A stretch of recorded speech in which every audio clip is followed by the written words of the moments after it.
അയ്യ വണക്കം. ഈ റഷ്യ യുക്രൈൻ യുദ്ധമുണ്ടല്ലോ, ഈ റഷ്യ യുക്രൈൻ യുദ്ധം എങ്ങനെ തീരും എന്നുള്ളൊരു ചോദ്യം പല ആൾക്കാരും ചോദിക്കുന്നുണ്ട്. റഷ്യ യുക്രൈൻ യുദ്ധം തീർന്നില്ലെങ്കിൽ എന്ത് സംഭവിക്കും? അത് റഷ്യ യൂറോപ്യൻ യൂണിയൻ യുദ്ധമായിട്ട് മാറും. അതായത് പച്ചയ്ക്ക് പറഞ്ഞാൽ റഷ്യയും നാറ്റോയും തമ്മിലുള്ള യുദ്ധമായിട്ട് മാറും. റഷ്യയും നാറ്റോയും തമ്മിലുള്ള യുദ്ധമായിട്ട് മാറിയാൽ എന്ത് ചെയ്യും? അമേരിക്ക അതിൽ ഇടപെടും. അതൊരു മൂന്നാം ലോക മഹായുദ്ധമായിട്ട് പൊട്ടിപ്പുറപ്പെടും എന്നുള്ള കാര്യത്തിൽ ആർക്കും ഒരു സംശയം വേണ്ട. അതങ്ങനെ തന്നെ സംഭവിക്കും.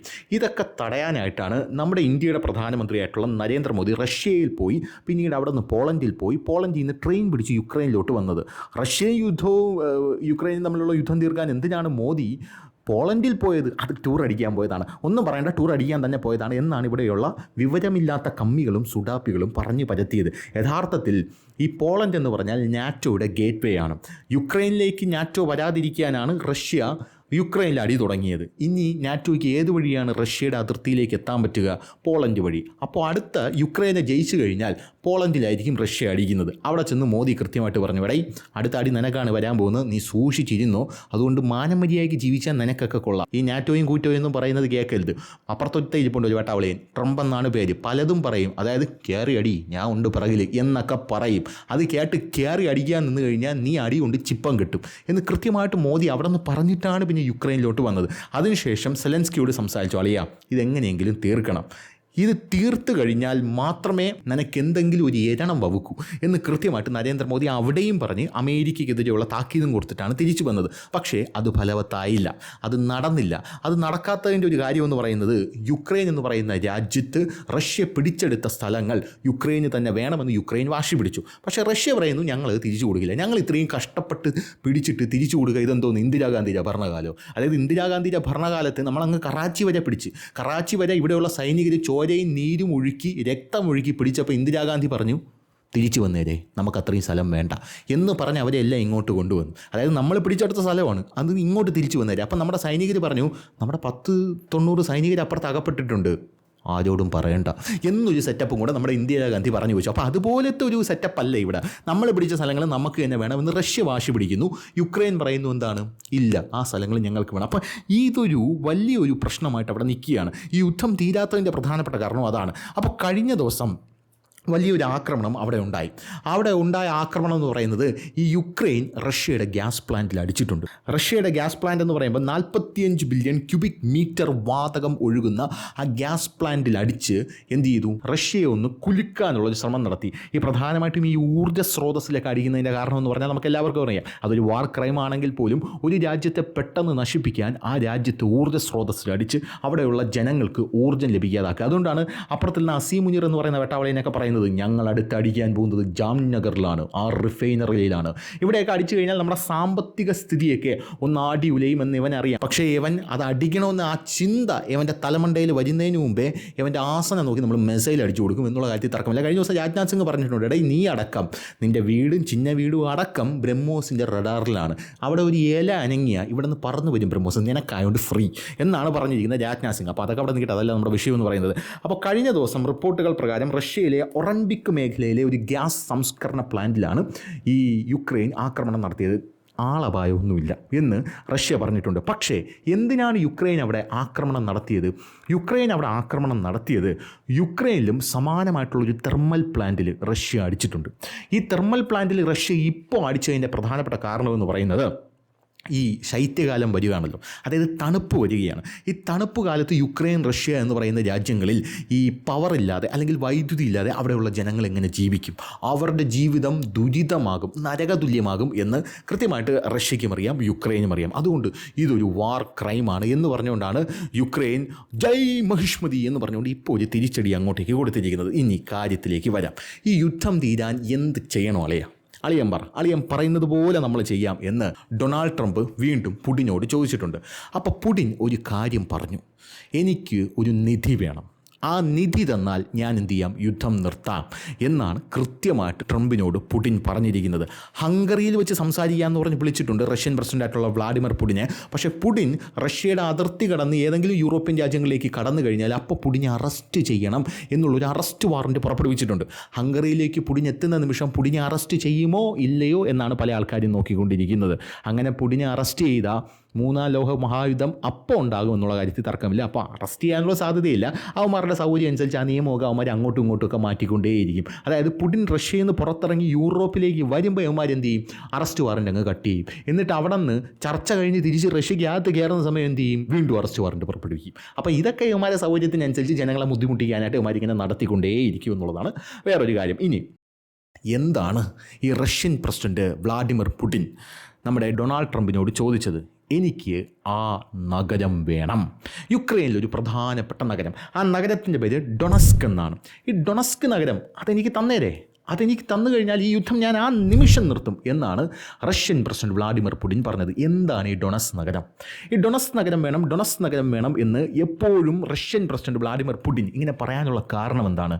ആ കാരണം എന്ന് പറയുന്നത് ആ നഗരത്തിൻ്റെ പ്രത്യേകത തന്നെയാണ്. ആ നഗരത്തിൻ്റെ പ്രത്യേകത കേട്ട് കഴിഞ്ഞാൽ നമ്മൾ അമ്പരന്ന് പോകും എന്നുള്ളതാണ് വേറൊരു കാര്യം. എന്താണ് ആ നഗരത്തിൻ്റെ പ്രത്യേകത? ഈ ഡോൺ ബാസ് എന്ന് പറയുന്ന ഒരു സ്ഥലം, ഈ ഡോൺ ബാസ് എന്ന് പറയുന്ന 2 നഗരങ്ങളുണ്ട്. ആ 2 നഗരം എന്ന് പറയുന്നത്, ഈ ഡോൺ ബാസ് എന്ന് പറയുന്ന ആ 2 നഗരങ്ങളും കൂടെ സംയോജിച്ചുള്ള ഒരു പേരാണ്. ഡൊണസ്കും പിന്നെ ലുഹാസ്കും എന്നീ ഓബ്ലാസ്റ്റ് എന്ന് പറയുന്ന സംസ്ഥാനം. ഈ 2 സംസ്ഥാനങ്ങൾ ചേർന്നാണ് ഈ ഡോൺ ബാസ് ഉണ്ടായിരിക്കുന്നത്. ഇതിൽ ഡൊണസ് നഗരം എനിക്ക് തന്നേരെ എന്നാണ് വ്ളാഡിമിർ പുടിൻ പറഞ്ഞിരിക്കുന്നത്. റഷ്യൻ അതിർത്തിക്ക് അടുത്ത് കിടക്കുന്ന ഒരു നഗരമാണ് ഈ ഡൊണസ് നഗരം എന്ന് പറയുന്നത്. ഇനി ഈ നഗരത്തിൻ്റെ പ്രത്യേകത എന്താണെന്ന് ചോദിച്ചു കഴിഞ്ഞാൽ, ഈ നഗരം ഒരു ഇൻഡസ്ട്രിയൽ പവർ ഹൗസാണ്. ഇത് യുക്രൈൻ്റെ ഒരു ഇൻഡസ്ട്രിയൽ പവർ ഹൗസ് ആയിട്ടുള്ളൊരു നഗരമാണ് എന്നുള്ളതാണ്, ഒരു തന്ത്രപ്രധാനമായിട്ടുള്ളൊരു മേഖലയാണ് എന്നുള്ളത് അടുത്ത കാര്യം എന്ന് പറയുന്നത്. യുക്രൈൻ്റെ ഇൻഡസ്ട്രിയൽ ഹേർട്ട് ലാൻഡ് ആയിരുന്ന ഒരു പ്രദേശമായിരുന്നു ഇത്. കാരണം ഇവിടെ നിന്ന് യുക്രൈന് അങ്ങേയറ്റം അതിഭീകരമായിട്ടുള്ള സാമ്പത്തിക നേട്ടങ്ങളാണ് ലഭിച്ചുകൊണ്ടിരുന്നത്. ഇവിടെ എന്തുണ്ട്? ഇവിടെ കോളുണ്ട്, ഇവിടെ ഇരുമ്പുണ്ട്, അയണുണ്ട്, ഇവിടെ സ്റ്റീലുണ്ട്, പോരാത്തതിന് ഇവിടെ ഹെവി മെഷീനറി, കെമിക്കൽസ് തുടങ്ങിയവ ഉൽപ്പാദിപ്പിക്കുന്ന ഒരു നഗരമാണ് ഈ ഡൊണസ്ക് എന്ന് പറയുന്നത്. അതുകൊണ്ട് ഇത് കിട്ടിക്കഴിഞ്ഞാൽ അതൊരു വലിയ നിധി കിട്ടുന്നത് പോലെയാണ് റഷ്യൻ പ്രസിഡന്റിന് എന്നുള്ള കാര്യത്തിൽ തർക്കമില്ല. ഇതൊന്നാമത്തെ കാര്യം. ഇനി ഇവിടുത്തെ സംസ്കാരവും റഷ്യയുമായി കൂടുതൽ അടുത്ത് കിടക്കുന്നു എന്നുള്ളതാണ് ഈ നഗരത്തെ റഷ്യയ്ക്ക് പ്രിയപ്പെട്ടതാക്കുന്നത്. അതിനെപ്പറ്റി ഞാൻ വഴിയെ പറയാം, ഇവിടുത്തെ സംസ്കാരം എങ്ങനെയാണ് അവിടെ റഷ്യയുമായിട്ട് ബന്ധപ്പെടുത്തി കിടക്കുന്നതെന്ന്. ഇനി അടുത്തൊരു കാര്യം എന്ന് പറയുന്നത്, ഇത് ഒരു ജിയോ പൊളിറ്റിക്കൽ ബഫർ സോണാക്കി, അതായത് ഈ ഡൊണസ് നഗരം, ഈ നഗരത്തിൻ്റെ മാപ്പാണ് നിങ്ങളിപ്പോൾ കണ്ടുകൊണ്ടിരിക്കുന്നത്.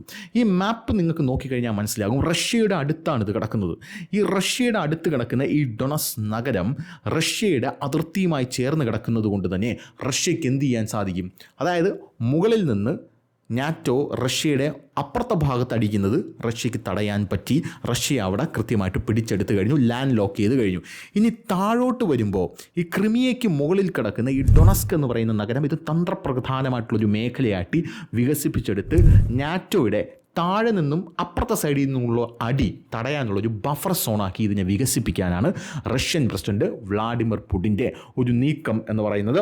റഷ്യൻ അതിർത്തിയോട് ചേർന്ന് കിടക്കുന്നത് കൊണ്ട് തന്നെ പുടിന് നാറ്റോയെ തടയാൻ ഇതൊരു ബഫർ സോണാക്കി മാറ്റാനായിട്ട് പറ്റും. ഒന്നാമത്തെ കാര്യം ഞാൻ ആദ്യം പറഞ്ഞതുപോലെ. ഇനി യുക്രൈൻ്റെ കിഴക്കൻ അതിർത്തിയിലുള്ള റഷ്യൻ നിയന്ത്രിത ബഫർ സോൺ അവിടെ വന്നു കഴിഞ്ഞാൽ എന്തൊക്കെ കാര്യങ്ങളാണ് സംഭവിക്കുക എന്ന് നമുക്കൊന്ന് നോക്കാം. റഷ്യൻ നിയന്ത്രിത ബഫർ സോൺ അവിടെ വന്നു കഴിഞ്ഞാൽ ക്രിമിയയിലേക്ക് ഒരു കരഭൂമി ആർക്കിടാൻ സാധിക്കും? നമ്മുടെ റഷ്യക്ക് ഇടാൻ സാധിക്കും. ക്രിമിയയിലേക്ക് എങ്ങനെയാണ് റഷ്യ കരഭൂമി ഇടുന്നത്? ക്രിമിയ എന്ന് പറയുന്ന വേറൊരു രാജ്യമല്ലേ എന്ന ചോദ്യത്തിന് ഉത്തരമുണ്ട്.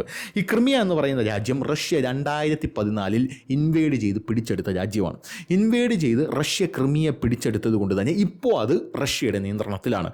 റഷ്യയുടെ നിയന്ത്രണത്തിലിരിക്കുന്ന ഈ ക്രിമിയയുടെ നടുക്ക് യുക്രൈൻ്റെ ഇപ്പുറത്ത് റഷ്യ. അതുകൊണ്ട് റഷ്യയുടെ അതിർത്തിയിൽ കിടക്കുന്ന ഡൊണസ്ക് പിടിച്ചു കഴിഞ്ഞാൽ ആ ഡൊണസ്കിലൂടെ എന്ത് ചെയ്യാം? ക്രിമിയയിലോട്ട് കണക്ട് ചെയ്യാൻ പറ്റും. അതായത് കരഭൂമി, ഒരു റോഡ് അതുവഴി ഇടാനായിട്ട് സാധിക്കും. ക്രിമിയ വരെ റോഡ് ഇട്ട് കഴിഞ്ഞാൽ ക്രിമിയ എവിടെയാണ് കിടക്കുന്നത്? അതിൻ്റെ താഴെ ബ്ലാക്ക് സീ ആണ്. ആ ബ്ലാക്ക് സീയിൽ ഫ്ലീറ്റ് ഇറക്കാനായിട്ട് റഷ്യക്ക് സാധിക്കുമെന്നുള്ളതാണ്. ആ ബ്ലാക്ക് സീയിൽ ഫ്ലീറ്റ് ഇറക്കി കഴിഞ്ഞാൽ ഇപ്പുറത്ത് കിടക്കുന്ന യൂറോപ്യൻ ഭൂഖണ്ഡങ്ങൾ മുഴുവൻ എന്ത് ചെയ്യാൻ സാധിക്കും? റഷ്യയുടെ റഡാറിൽ കൊണ്ടുവരാൻ സാധിക്കും. ചില്ലറ കളിയല്ല പുടിൻ കളിക്കുന്നത് എന്നുള്ളതാണ്. അതുകൊണ്ടാണ് ഡൊണസ്ക് മാത്രം എനിക്ക് തന്നേരെ, അത് മാത്രം മതി എന്നാണ് പുടിൻ പറഞ്ഞുകൊണ്ടിരിക്കുന്നത്. ഇപ്പോൾ ഡൊണസ്കിൻ്റെ പ്രത്യേകത നിങ്ങൾക്ക് മനസ്സിലായല്ലോ. അപ്പോൾ ഈ ഡൊണസ്ക് കിട്ടിക്കഴിഞ്ഞാൽ പുടിൻ ഒരു വമ്പൻ പണി നടത്തും എന്നുള്ള കാര്യത്തിൽ ആർക്കും സംശയമില്ല. ഇത് ഡൊണാൾഡ് ട്രംപിന് പറയാം, യുക്രൈന് പറയാം. അതുകൊണ്ടാണ് യുക്രൈൻ പറയുന്നത് ഇത് തരാൻ പറ്റില്ല. പക്ഷേ യൂറോപ്യൻ യൂണിയനും പറയുന്നുണ്ട് നീ കൊടുക്കല്ലേ, ദയവ് ചെയ്ത് കൊടുക്കല്ലേ, നമ്മളെ മൊത്തത്തിൽ ഇവൻ ചാമ്പിക്കളയും എന്നാണ് യൂറോപ്യൻ യൂണിയൻ മൊത്തത്തിൽ പറഞ്ഞുകൊണ്ടിരിക്കുന്നത്. പക്ഷേ പുടിൻ ഇപ്പോഴും ഉറച്ചു നിൽക്കുകയാണ്. അത് തന്ന ഈ നിമിഷം ഞാൻ യുദ്ധം നിർത്തിയിട്ട് ഞാൻ വീട്ടിൽ പോയി ചുമ്മാ ഇരിക്കും എന്നാണ് പുടിൻ പറഞ്ഞുകൊണ്ടിരിക്കുന്നത്. അപ്പോൾ എന്തായാലും ഈ ക്രിമിയയിലേക്ക് ഈ ഡൊണസ്ക് വഴി, ഡൊണസ്ക് മാത്രം പിടിച്ചാൽ പോരാ, ഡൊണസ്കിന് താഴെ കിടക്കുന്ന മാരിയോപോൾ, ലാഫ്രീഫിയ എന്നിങ്ങനെയുള്ള 2 സ്ഥലങ്ങളൂടെ പിടിക്കണം. ആ 2 സ്ഥലങ്ങളൂടെ പിടിച്ച് ക്രിമിയയിലേക്ക് കൃത്യമായി റഷ്യയിൽ നിന്ന് ഡൊണസ്കിന് താഴെ കൂടെ ഈ 2 സ്ഥലങ്ങൾ നേരെ റഷ്യ നേരത്തെ കൈവശം വെച്ചിരിക്കുന്ന ക്രിമിയയിലോട്ട് കടക്കാം. ക്രിമിയ വഴി താഴെ ബ്ലാക്ക് സീയിലോട്ട് എത്താം. ബ്ലാക്ക് സീയിൽ എത്തിക്കഴിഞ്ഞാൽ ഇങ്ങനെ നോക്കിക്കഴിഞ്ഞാൽ യൂറോപ്പ് മൊത്തത്തിൽ കാണാനായിട്ട് പറ്റും. നല്ല കിടുക്കാച്ചി ആയിട്ടുള്ള തന്ത്രപ്രധാനമായിട്ടുള്ള ഒരു മേഖലയാണ്. അപ്പോൾ അതാണ് ഇവരുടെ ലക്ഷ്യമെന്ന് പറയുന്നത്. ഇനി ഇവിടുത്തെ സിംബോളിക് ആൻഡ് പൊളിറ്റിക്കൽ ഇമ്പോർട്ടൻസ് എന്താണ്? ഞാൻ ആദ്യം പറഞ്ഞില്ലേ, അതായത് സാംസ്കാരികപരമായ ഡൊണസ്ക് എന്ന് പറയുന്നത് റഷ്യയുമായിട്ട് ഒരുപാട് അടുത്ത് നിൽക്കുന്നു എന്ന് ഞാൻ പറഞ്ഞല്ലോ. അപ്പോൾ അതിൻ്റെ പ്രധാനപ്പെട്ട ഒരു കാരണം എന്താണ്? അതും പുടിൻ്റെ ഒരു ടെക്നിക്കാണ്. എന്താണ് പുടിൻ്റെ ആ ടെക്നിക്ക്? അവിടെ ഒരു സംഘടനയുണ്ട്, ഡൊണസ്ക് പീപ്പിൾ റിപ്പബ്ലിക്, DPR എന്നാണ് ഈ റിപ്പബ്ലിക്കിൻ്റെ പേര്. ഈ ഡൊണസ്ക് പീപ്പിൾ റിപ്പബ്ലിക് അവിടെ രൂപീകരിച്ച ശേഷം അവർ ഈ പുടിന് അതിഭീകരമായിട്ട് അനുകൂലമാണ്. പുടിനെ അങ്ങ് പിന്തുണച്ച് മരിക്കുകയാണ്. പുടിനെ പിന്തുണച്ച് മരിച്ചിട്ട് അവർ പറയുന്നത്, ഞങ്ങൾക്ക്, അതായത് ഡൊണസ്കിന് എന്ത് ചെയ്യണം? റഷ്യയുമായിട്ട് ചേരണം.